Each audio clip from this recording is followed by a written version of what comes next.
Hello everyone, after phylum platyhelminth and nematoda हम लोग phylum Annelida के बारे में पढ़ रहे हैं। अभी एक चीज समझिए, क्योंकि दिखने में ना ये तीनों वर्म की तरह दिखते हैं, पर हेल्मिन्थ हम सिर्फ प्लैटीहेल्मिन्थ और नीमाटोडा को बोलते हैं। एनालिडा को हम लोग हेल्मिन्थ नहीं कहते हैं, ठीक है। They are not called as helminth. ये लोग थोड़े से ज्यादा एडवांस्ड बोल सकते हो आप, बाकी इसके पहले वाले दोनों फाइलम के कंपेरिजन में एडवांस्ड है। हैबिट एंड हैबिटेट, कहाँ रहते हैं? दिमाग में एक एग्जाम्पल रखो, अर्थवर्म के बारे में पढ़ रहे हैं। फाइलम एनालिडा का नाम रखा गया था एन्यूलस, रिंग लाइक बॉडी होता है इनका, क्योंकि इसीलिए फाइलम एनालिडा का नाम रखा गया था एन्यूलस या फिर रिंग लाइक बॉडी। ये लोग एक्वाटिक होते हैं और टेरेस्ट्रियल भी हो सकते हैं। एक्वाटिक मतलब पानी में रहने वाले, मेजॉरिटी पानी को रहने वाले हैं। जैसे पोरीफेरा से आपने स्टार्ट किया तो पोरीफेरा एक्वाटिक है, राइट। देन उसके बाद सीलेंट्रेटा एक्वाटिक है। तो यहाँ पर आते आते आपको दिख रहा है कि कुछ जो है वो टेरेस्ट्रियल भी है। एक्वाटिक में मराइन हो सकते हैं, समुद्र में रहने वाले, या फ्रेश वाटर हो सकते हैं। मराइन का एग्जाम्पल है नेरिस और फ्रेश वाटर का एग्जाम्पल है लीच। यानी कि लीच कैसा एनालिड है? लीच एक फ्रेश वाटर एनालिड है और नेरिस एक मरीन एनालिड है। The one you're seeing in the picture is a picture of Nereis. कुछ इस तरीके से ये दिखाई देता है। इसका कैरेक्टरिस्टिक है कि इसमें डिस्टिंक्ट हेड, आपको पता चल जाएगा कि हेड क्या होता है, डिस्टिंक्ट हेड कैसे दिखता है। टेरेस्ट्रियल का एग्जाम्पल है फ्री लिविंग में फेराटीमा और अर्थवर्म। पैरासाइट कुछ ही ऐसे होते हैं एनालिड जो पैरासाइट की तरह होते हैं या पैरासिटिज्म बिहेवियर शो करते हैं। Most of the annelid, they have soft, elongated, segmented body. True metamerism, true segmentation, पहली बार आपको मिल रहा है। इसके पहले किसी में भी ट्रू मेटामेरिज्म या ट्रू सेगमेंटेशन नहीं था। हालांकि टेपवर्म का बॉडी देखो तो ऐसा लगता है कि उसमें खंड किए हुए हैं, आपको पार्ट्स में बटा हुआ है, लेकिन ट्रूली सेगमेंटेड बॉडी नहीं कह सकते आप उसको वो ट्रूली, क्योंकि इसमें जब बॉडी सरफेस सेगमेंट में बटा होता है तो ये केवल एक्सटर्नली नहीं होता है। मेटामेरिक सेगमेंटेशन या मेटामेरिज्म का मतलब होता है कि बॉडी सरफेस सेगमेंट में बटा हुआ है। कैसे? Both externally and internally. Externally और इंटरनली दोनों तरफ से ये किस में बटा होता है? सेगमेंट में बटा होता है। सो उसे कहते हैं ट्रू मेटामेरिज्म या ट्रू सेगमेंटेशन। ये लोग ट्रिप्लोब्लास्टिक होते हैं, यानी कि इसमें 3 लेयर मिलेंगी आपको, एक्टोडर्म, एंडोडर्म एंड मेसोडर्म। आपको याद होगा बिगनिंग में हमने प्रोटोस्टोम्स और ड्यूटेरोस्टोम्स के बारे में पढ़ा था। प्रोटोस्टोम्स जिसमें पहले माउथ बनता है, ड्यूटेरोस्टोम्स जिसमें पहले एनस बनता है। तो जब तक माउथ नहीं आएगा तब तक आप ये टर्म यूज नहीं करोगे प्रोटोस्टोम्स और ड्यूटेरोस्टोम्स के बारे में।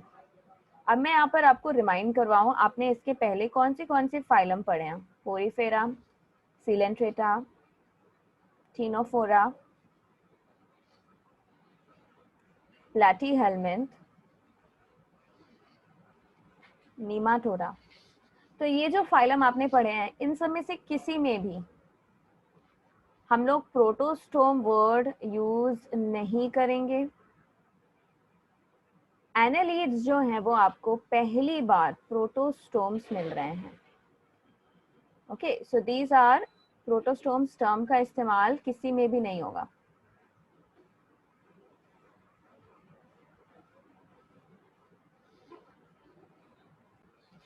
लेकिन क्योंकि अब माउथ आ गया है प्लैटीहेल्मिन्थ और नीमाटोडा के बाद, आप इनको बोल सकते हो कि ये लोग प्रोटोस्टोम्स हैं। They are protostomes, they can be called as protostomes. Coelom के बारे में अब डिस्टिंग्विश करेंगे। देखिए ये चीज ध्यान रखना, प्रोटोस्टोम्स कहाँ से बोल सकते हो आप? फ्लैट वर्म को बोल सकते हो प्रोटोस्टोम है, राउंड वर्म्स को बोल सकते हो प्रोटोस्टोम है, एनालिडा को बोल सकते हो प्रोटोस्टोम है। ये बाइलेटरल सिमेट्री दिखाता है, सॉफ्ट इलोंगेटेड सेगमेंटेड बॉडी है। Let us talk about body wall. सबसे बाहर प्रेजेंट होता है cuticle which is moist and thin. क्योंकि इसका फंक्शन है ये डिफ्यूजन अलाउ करने वाला है, गैसियस एक्सचेंज अलाउ करने वाला है। इसके बाद प्रेजेंट होती है एपिडर्मिस की layer. Then muscles are present for locomotion. Locomotion के लिए मसल्स प्रेजेंट होते हैं, वो लॉन्गिट्यूडनल मसल्स हो सकते हैं या फिर सर्कुलर मसल्स हो सकते हैं। Both are present, longitudinal circular, longitudinal और सर्कुलर नहीं है, लॉन्गिट्यूडनल एंड सर्कुलर है।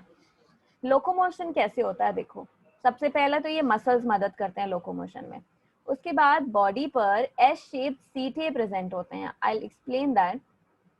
अर्थवर्म की बॉडी है जैसे, उस पे माइन्यूट ऐसे स्ट्रक्चर्स होते हैं, छोटे छोटे S shaped hair like structures.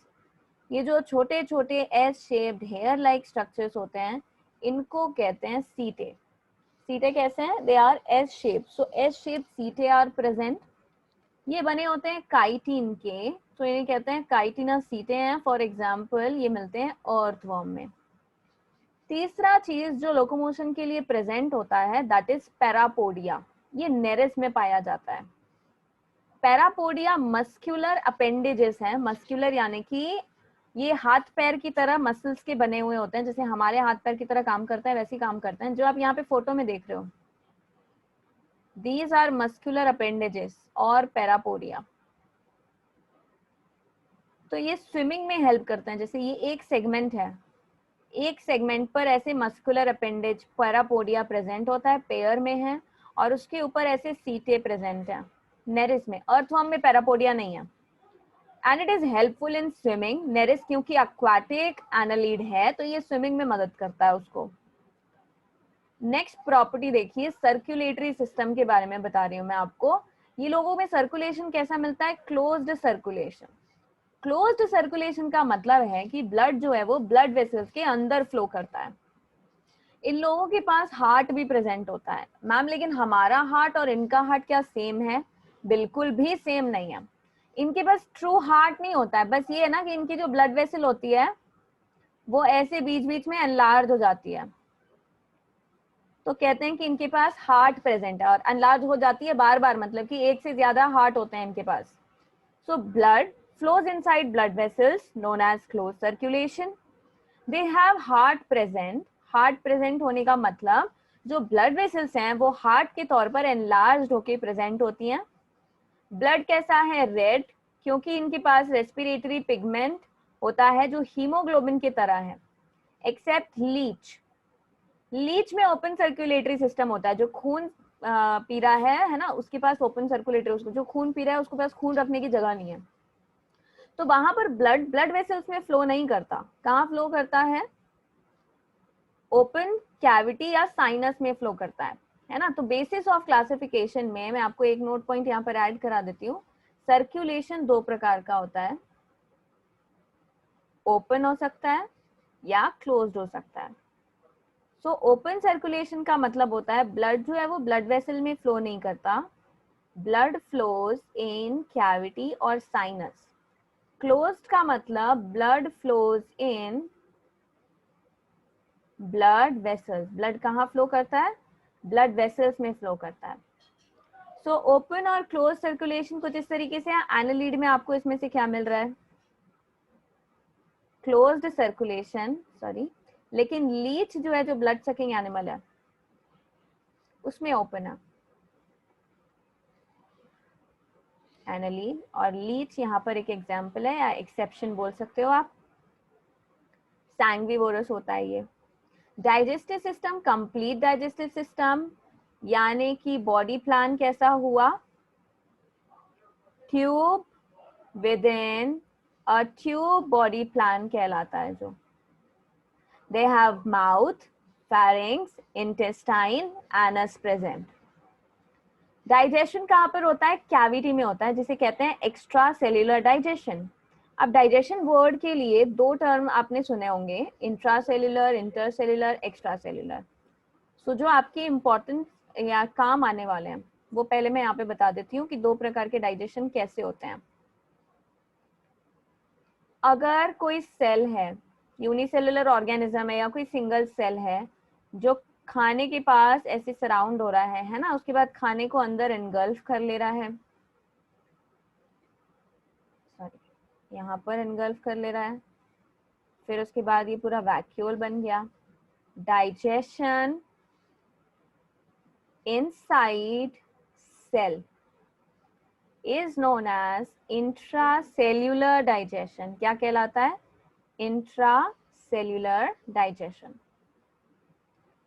जब स्टमक है, जैसे हमारे पास स्टमक होता है, यहाँ पर एंजाइम रिलीज होते हैं और वो एंजाइम रिलीज करते हैं और फिर वो डाइजेशन होता है। एंजाइम्स रिलीज्ड इन कैविटी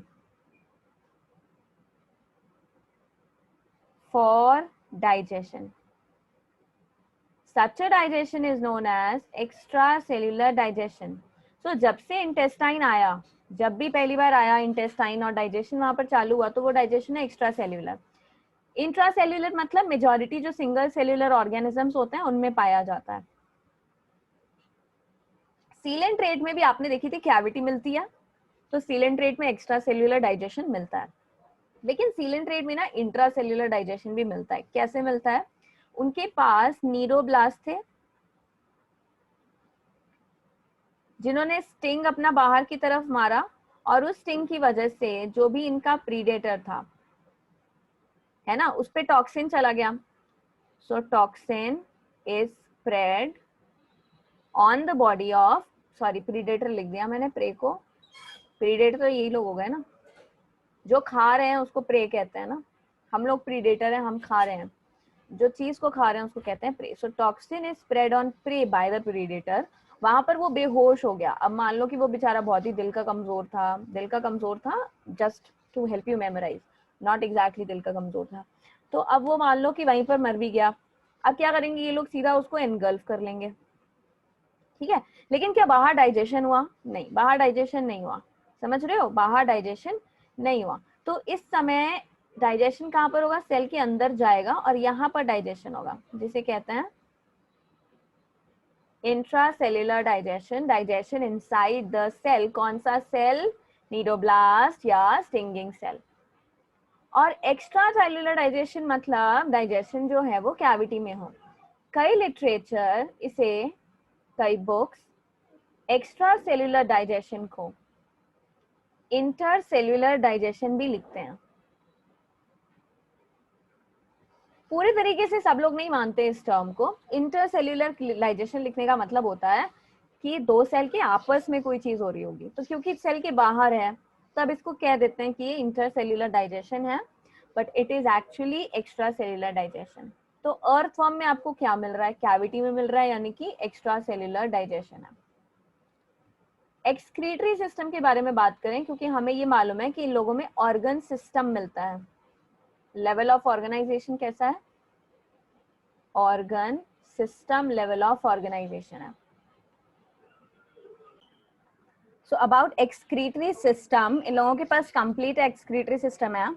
और ये एक्सक्रीटरी सिस्टम के लिए मेन एक्सक्रीटरी ऑर्गन क्या होता है? देखिए, अच्छा कई लोगों को यहाँ पर डाउट रहता है, तो मैं इसमें बता दूं यहाँ पर, एक सेकेंड। इजेशन क्या है और एक्सक्रीशन क्या है? इजेशन का मतलब होता है removal of undigested food, removal of undigested food through anus. कौन हेल्प करता है उसमें? एनस हेल्प करता है अनडाइजेस्टेड फूड को रिमूव करने के लिए, ठीक है। उसके लिए जो पोर है उसको कहते हैं एनस। एक्सक्रीशन का मतलब होता है रिमूवल ऑफ नाइट्रोजनस वेस्ट। अब वो nitrogenous waste majority time ammonia हो सकता है अगर एक्वाटिक है, यूरिया हो सकता है, या यूरिक एसिड हो सकता है। अब ये जो एक्सक्रीशन को रिमूव किया जाएगा, ये जो लोअर लेवल ऑफ एनिमल्स है उनमें क्लोएका के द्वारा होता है। यूरिन पास आउट करने के लिए जो कॉमन जो पोर होता है उसे कहते हैं क्लोएका, या मैं इसको अलग से नोट पॉइंट पे लिख देती हूँ, एक मिनट।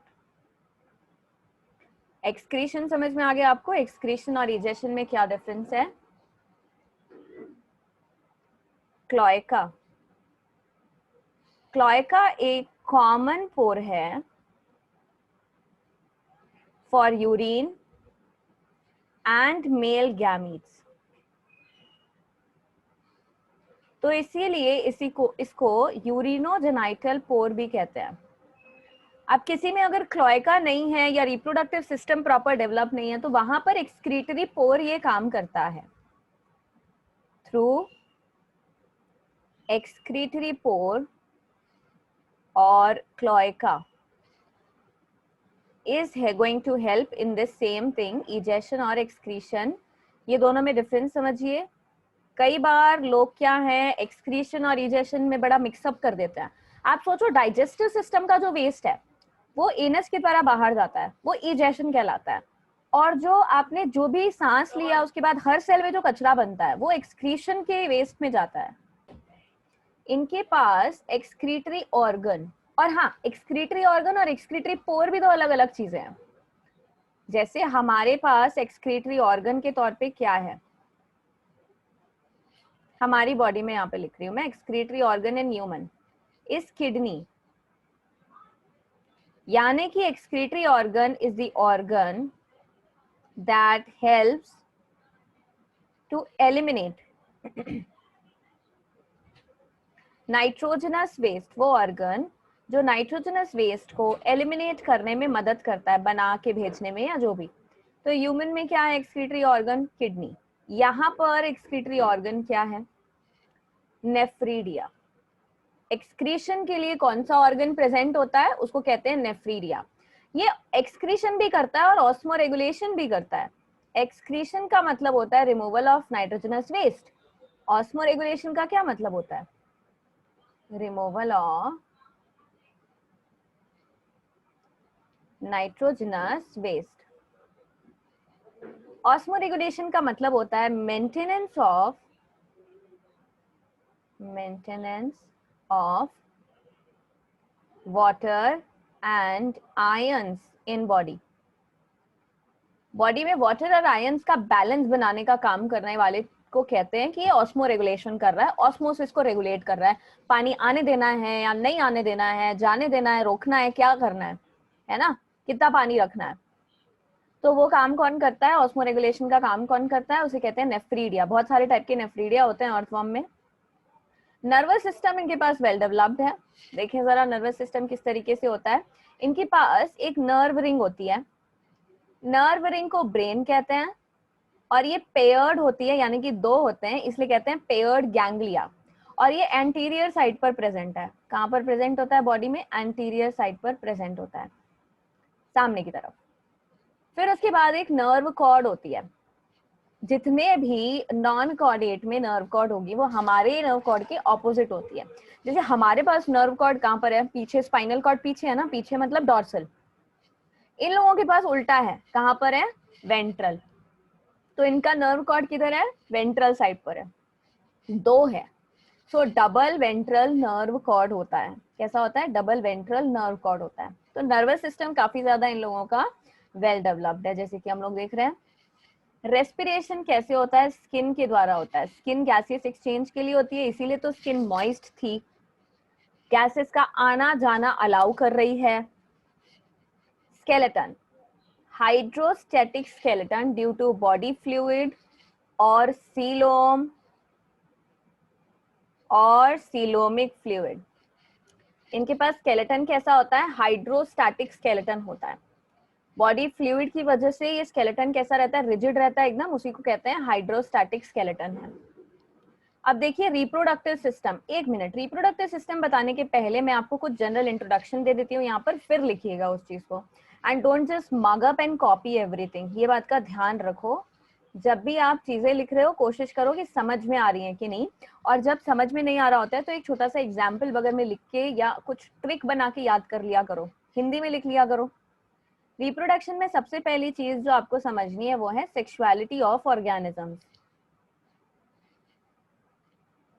ऑर्गेनिजम्स में सेक्सुअलिटी दो प्रकार से मिलती है, बाइसेक्सुअल और यूनिसेक्सुअल। बाइसेक्सुअल और यूनिसेक्सुअल जब हम लोग लिखते हैं तो कई बार ना इधर का उधर लग के आ जाते हैं, तो कॉपी करते समय भी थोड़ा देख कर कॉपी करना, सही लिख रहे हो कि नहीं।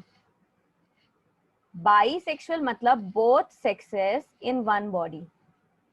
हाउ आई रिमेम्बर दिस, अब मेरा दिमाग तुम लोगों से कोई ज्यादा अलग लेवल का तो दिमाग है नहीं कि मुझे सब चीजें अपने आप याद हो जाती हैं, ट्रिक बनानी पड़ती है। तो ट्रिक ये है कि दोनों मत याद करो, एक याद करो। ये मत याद करो कि बाइसेक्सुअल और यूनिसेक्सुअल क्या होता है, सिर्फ ये याद करो कि बाइसेक्सुअल क्या होता है। तो बाइसेक्सुअल का मतलब होता है both the sexes are present in body, means sexes not separate. मतलब एक पुरुष और एक स्त्री अलग अलग नहीं है, ये तो महापुरुष हैं। बाइसेक्सुअल को और क्या बोल सकते हो आप, हर्माफ्रोडाइट। तो यूनिसेक्सुअल का मतलब both sexes in different body, you can say that sexes are separate.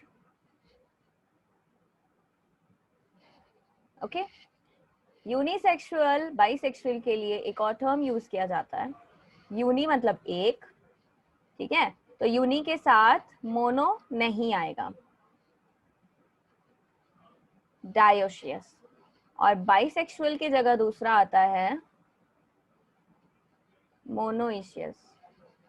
Monoecious bisexual hermaphrodite एक हुए और यूनिसेक्सुअल और डायोशियस एक हुए, सेम है ये। पहले के समय में, मतलब पहले जब क्लासिफिकेशन सिस्टम आ रहा था तब की बात कर रही हूँ मैं, कि स्ट्रिक्टली मोनोइशियस चीज जो है वो प्लांट में यूज हो जाती थी और यूनिसेक्सुअल बाइसेक्सुअल टर्म यहाँ पे यूज करते थे, लेकिन ऐसा कुछ भी लिमिटेशन नहीं है। सो सेक्सुअलिटी ऑफ ऑर्गेनिज्म में आपने देखा कि यूनिसेक्सुअल मतलब both the sexes are present in different body is unisexual. तो एक मेल बॉडी एक फीमेल बॉडी होगी। This is about sexuality of organism. Next, let's talk about fertilization. Fertilisation को दो तरीके से समझ सकते हैं हम लोग, self fertilisation, cross fertilisation, internal और एक्सटर्नल। समझो इस बात को कि जरूरी नहीं है कि जो बाइसेक्सुअल होगा उसमें हमेशा तुमको सेल्फ फर्टिलाइजेशन ही मिले। कुछ क्लियर कट ऐसा रूल नहीं होता है, मेमोराइज कर लो इस बात को। तो इसलिए जहां जो लिखा है वहां का वही है, आप यहाँ पर कुछ आइडिया नहीं लगा सकते या गेस नहीं कर सकते कि कैसा मिलने वाला है। How to define fertilisation. Fertilisation का मतलब होता है fusion of gametes. Fertilisation is fusion of gametes. Internal का मतलब ये fusion of gametes female body में होगा, inside female body, then it is internal fertilization. Chances of survival बढ़ जाते हैं यहाँ पे। एक्सटर्नल का मतलब fusion of gametes outside female body. Gametes बाहर रिलीज होंगे और फर्टिलाइजेशन बाहर होगा। So fusion of gametes takes place outside female body. Self fertilization का मतलब होता है कि gametes from same individual fuse.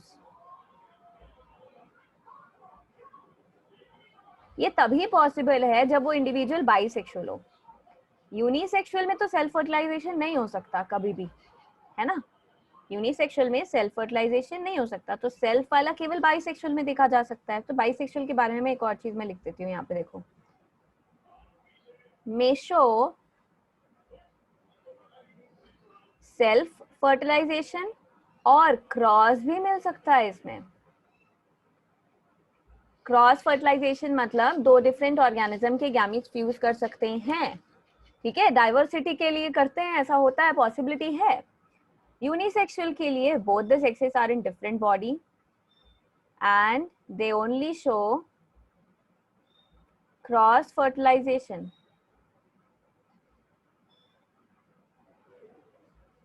ठीक है, क्रॉस फर्टिलाइजेशन का क्या मतलब होता है, gametes from different organism or individual fuse. This is cross fertilisation. तो आपने देखा सेक्सुअलिटी के बारे में, फर्टिलाइजेशन के बारे में. तीसरी चीज है डेवलपमेंट के बारे में.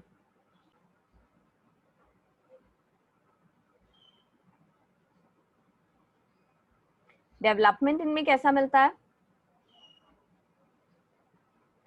डायरेक्ट डेवलपमेंट हो सकता है या इनडायरेक्ट डेवलपमेंट हो सकता है. डायरेक्ट डेवलपमेंट का मतलब होता है development without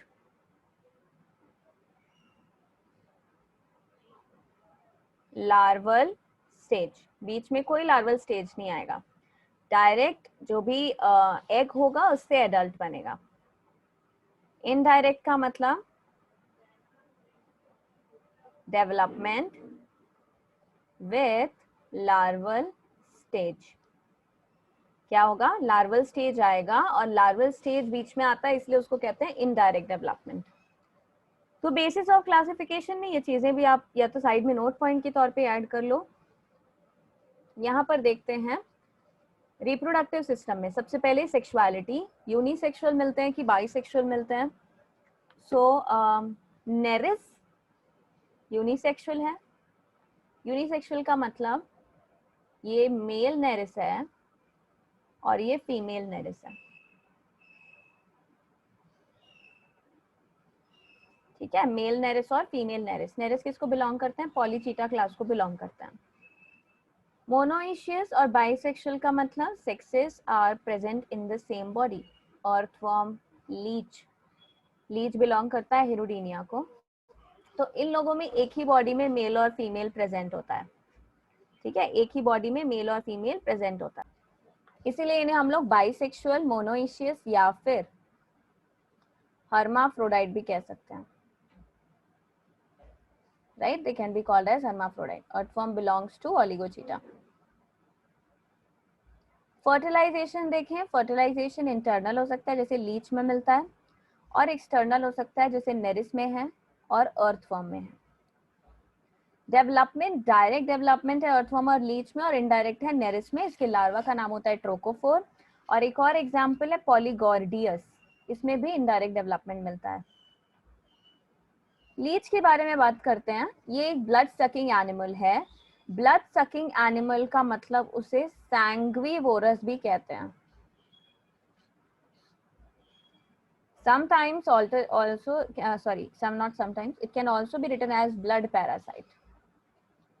anticoagulant hirudin present होता है इसकी सलाइवा में, ताकि ब्लड सक करे तो मर नहीं जाए ना, ब्लड क्लॉट मत हो जाए उसकी बॉडी में जाके, तो उसको क्लॉट होने से बचाना है. इसके पास फिक्स नंबर ऑफ सेगमेंट्स होते हैं.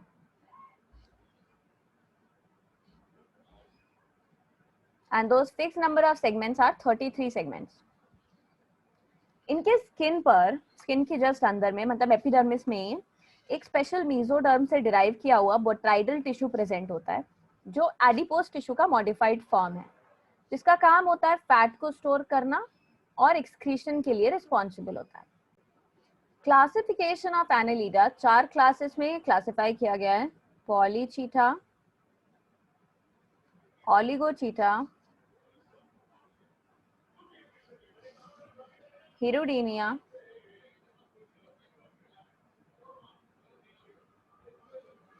And archiannelida. Archi term जहां पर आ जाता है मतलब हम लोग प्रिमिटिव की बात कर रहे हैं. ठीक है, जो प्रिमिटिव होता है उसके लिए टर्म लगाया जाता है, जैसे आर्ची बैक्टीरिया है, ये होते हैं primitive bacteria. On the basis of following characters हम लोग एनालिडा का क्लासिफिकेशन पढ़ेंगे. Habitat, cephalisation, locomotion, clitellum, sexuality, fertilisation and development. Before talking about this, let's see what is clitellum. क्लाइटेलम क्या है? बाकी टर्म से तो आप फेमिलियर हो. तो अर्थवर्म में जब आप देखोगे तो इनकी बॉडी ना कुछ इस तरीके से सेगमेंटेड होती है. ओके, स्किन जो है एक्सटर्नली इंटरनली पूरी तरीके से सेगमेंटेड होती है, बट कुछ सेगमेंट फ्यूज हो जाते हैं आपस में. और ये लोग ना कोकून सिक्रीट करते हैं. ऐसे फ्यूज हो गए। क्लाइटेलम क्या है? Fused segments that secrete cocoon. क्या करते हैं, इनका काम क्या होता है? Cocoon secretion. ये क्लाइटेलम के प्रेजेंस और एब्सेंस के बेसिस पे भी हम लोग क्लासिफिकेशन को अभी देखेंगे। आर्ची एनालिडा मतलब प्रिमिटिव एनालिडा। कहाँ पाया जाता है ये? पॉलीगॉर्डियस इसका एग्जाम्पल है। सिफिलाइजेशन का मतलब होता है distinct head, so cephalisation absent है, cephalisation is absent. Then habitat की बात करते हैं, they are mostly sea water या फिर मरीन हैबिटेट। लोकोमोशन के लिए इनके पास क्या प्रेजेंट होता है? सीटे या पैरापोडिया? इन लोगों के पास लोकोमोशन के लिए सीटे नहीं है, पैरापोडिया नहीं है, बट मसल्स प्रेजेंट होते हैं जो लोकोमोशन में हेल्प करते हैं। क्लाइटेलम एब्सेंट है। क्लाइटेलम क्या है? Fused segment. तो क्लाइटेलम इन लोगों के पास एब्सेंट होता है, मतलब कि कभी भी प्रेजेंट नहीं होता है। Sexuality, they are unisexual. Fertilization इन लोगों में कहाँ मिलता है? पॉलीगॉडियस में। एक्सटर्नल फर्टिलाइजेशन यानी outside the body, and development is indirect through larva. Larva के द्वारा होता है। एग्जाम्पल देखिए, पॉलीगॉर्डियस। पॉलीगॉर्डियस एक ऑर्गेनिज्म है एनालिड का, जिसको कनेक्टिंग लिंक भी माना जाता है। कनेक्टिंग लिंक माना जाता है बिटवीन एनालिडा एंड मोलस्का। एनालिडा और मोलस्का के बीच में इन्हें कनेक्टिंग लिंक माना जाता है। What exactly do we understand by connecting link? इसको मैं एक्सप्लेन करती हूँ यहाँ पे।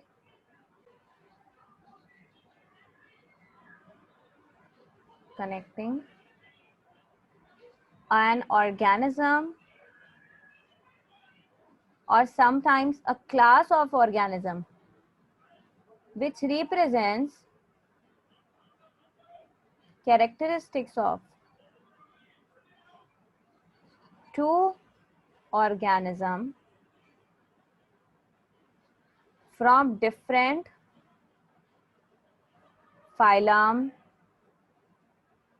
or kingdom or any other level of hierarchy.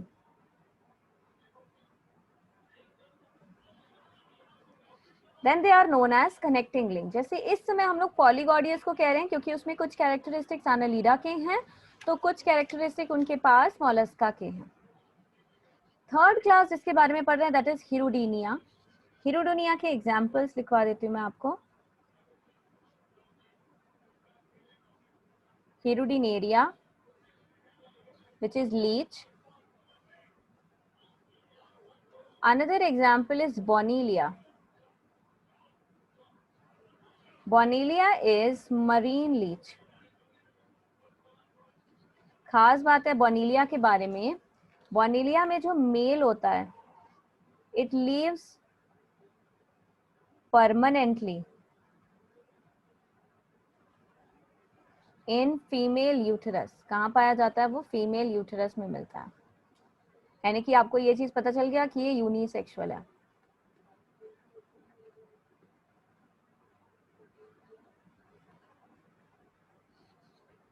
So this is one example, Hirudineria, leech, Bonilia. एक और एग्जाम्पल है इसका, hirudo. Hirudo is medicinal leech. Medicinal leech बहुत सारे मेडिसिन सिस्टम में ना, जैसे किसी को अगर मान लो ब्लड में कुछ प्रॉब्लम है तो ब्लड को सक करवाते हैं, प्यूरिफिकेशन करवा देते हैं, तो उसके लिए मेडिसिनल लीच है हिरियोडो। सिंथेटिकली मतलब इसको रेज किया गया है with the help of many you can say biotechnology की मदद से हम लोगों ने बनाया और इसको मेडिसिन के पर्पस पे यूज किया जाता है। दिस इज मेडिसिनल लीच और हिरियोडो जिसको कहते हैं। हिरुडेनिया हैबिटेट कहाँ पाए जाते हैं? तो अभी देखा हम लोगों ने मरीन भी है इसमें, सॉरी मराइन, और फ्रेश वाटर भी है।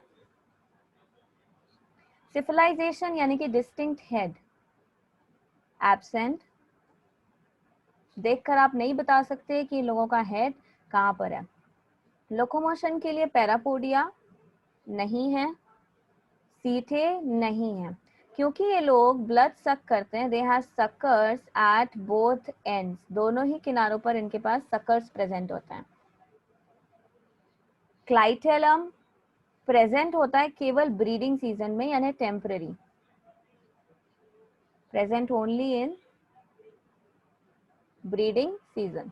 लेफ्ट साइड पे मैंने कैरेक्टरिस्टिक लिखा है जिसके बेसिस पे यहाँ मैं आपको इनके कैरेक्टरिस्टिक्स बता रही हूँ।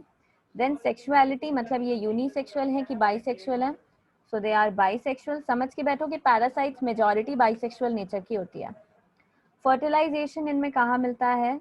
इंटरनल फर्टिलाइजेशन है। And development, no larva means direct development. This is what you know about Hirudinea. Next इसके बारे में बात कर रहे हैं, दैट इज ओलिगोचीटा। ओलिगो का मतलब मेनी, चीटा का मतलब सीटे। सो ओलिगोचीटा मेनी सीटे आर प्रेजेंट। एग्जाम्पल है इसके अर्थवॉर्म। देखिए क्या क्या है अर्थवॉर्म। फेरेटीमा, लुम्ब्रिकस, मेगास्कोलेक्स, द्रविड़ा, एक और है,